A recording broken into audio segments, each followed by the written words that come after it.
भगवान की प्राप्ति भाव से होती है।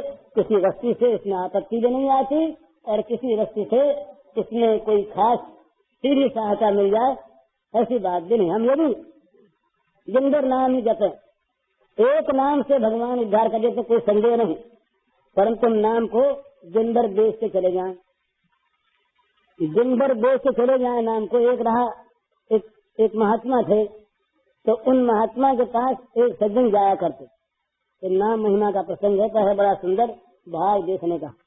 तो एक महात्मा के पास एक सज्जन जाया करते, बहुत दिन हो गए। तो महात्मा ने कृपा की, कृपा करके उनसे एक दिन कहा कि देखो हम तुमको गुप्त मंत्र बताते, किसी से कहना मत, तुम्ही को देते हैं, बड़ा गुप्त है और बड़ा मूल्यवान है, किसी को देना लेना मत, भला इसको देखना नहीं कभी। मेरे अच्छी बात गुरु जी बोले बताओ। तो बड़ी भूमिका बांधने वाले के बाद राम कह दिया, काल में बोले राम। तो ये गुरुदत्त मंत्र की महिमा क्यों है?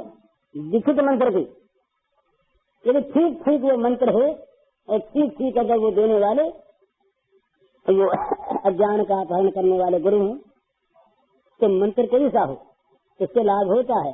तो नहीं तो कान फूंकवाते रहे और कान फूंकते रहे, कुछ होना जाना नहीं है, कुछ नहीं होता।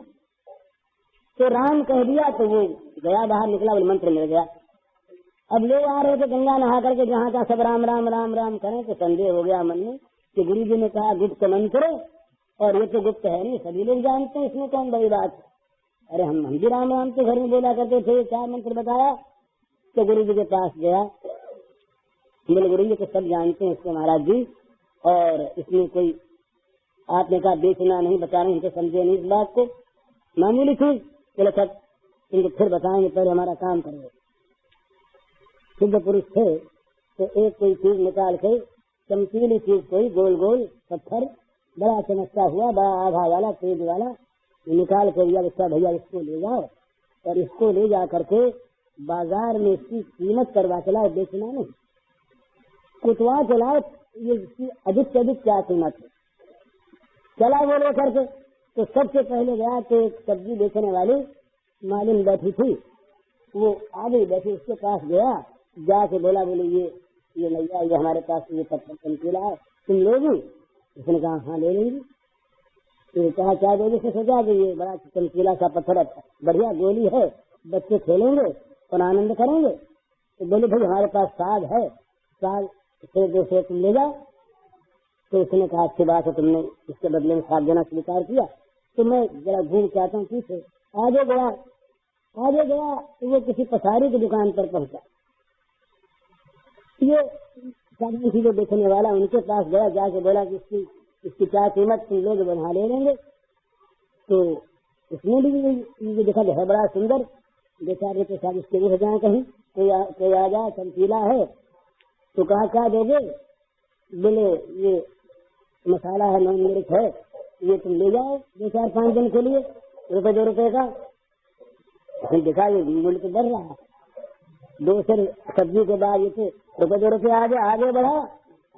तो सुनार के पास गया, सुनार से कहा जैसे तुम लोग, वो काम करने वाला था, इसने देखा कि है तो बड़ी चमकीली चीज, असली चीज ऐसी हो नहीं सकती, तो अपने उसको छोटे रकम बेच देंगे और शायद ज्यादा बढ़ जाए। तो उसने कहा कि 50 देंगे।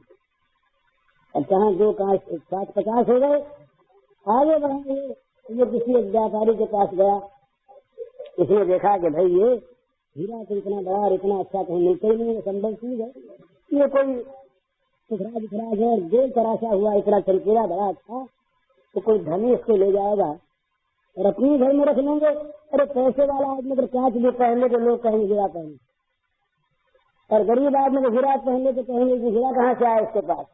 तो अपने घर में इसकी अंगूठी बना देंगे तो लोग कहेंगे इतना बढ़िया हीरा है। तो उसने कहा ₹1000 देंगे। अब 1000 हो गया, तब वो आगे बढ़ा, एक जौहरी के पास गया, जौहरी तो उसको दिखलाया, जौहरी ने देखा ये तो चीज बढ़िया सुनी, इसकी तो कीमत न मालूम कितने लाख। उसने कहा ₹2 लाख देंगे। 1000 से 2 लाख हो गया, ये और आगे बढ़ा। तो एक बड़े प्रसिद्ध जौहरी थे, सबसे बड़े, उसके पास गया, उसने देख करके पहचान लिया। उसने कहा कि भैया ये किसी को देखना मत, इस नगर की सारी जवाहरात तो सारा धन ये दे दिया जाए तो इसकी कीमत नहीं आती, ये अमूल्य चीज है, देखना मत। तो बोले ठीक। अब कीमत हो गई। तो गुरु जी के पास लौट के आया, आकर के बोला देवी जी ऐसी बात हुई, 2 सेर सब्जी से लेकर के और अमूल्य तक आ गया, इसकी कीमत में 2 लाख तक का आदमी बोला इस का बेचना। तो बोले भैया यही राम नाम की चीज है, राम नाम को बेच दोगे तुम तो कौड़ी में तो कौड़ी का भी नहीं, खो दोगे तो लिया और खो दिया, और राम नाम को अगर रखोगे परम धर्म मान करके तो ये अमूल्य है, इसकी कोई कीमत नहीं। तो एक आदमी अगर कीमत नहीं जानता इसकी तो उसको खोता रहता, राम नाम के पाप धोने के लिए तैयार, तो नए पापों के करने में राम नाम को लगा देता है आदमी भाव न जान करके। तो इसलिए ये चीज है कि भाव प्रधान है, कोई क्रिया या कोई वस्तु प्रधान नहीं। अतएव धनी आदमी अगर धन दुर्मदांध है, अगर वो धन में आसक्त है, धन के गुलाम है, तो सचमुच यही बात है वो भगवान को नहीं पा सकते। और निर्धन भी अगर धनासक्त है, वो भी अगर गृह दंड रखता है तो वो भी भगवान को नहीं पा सकता।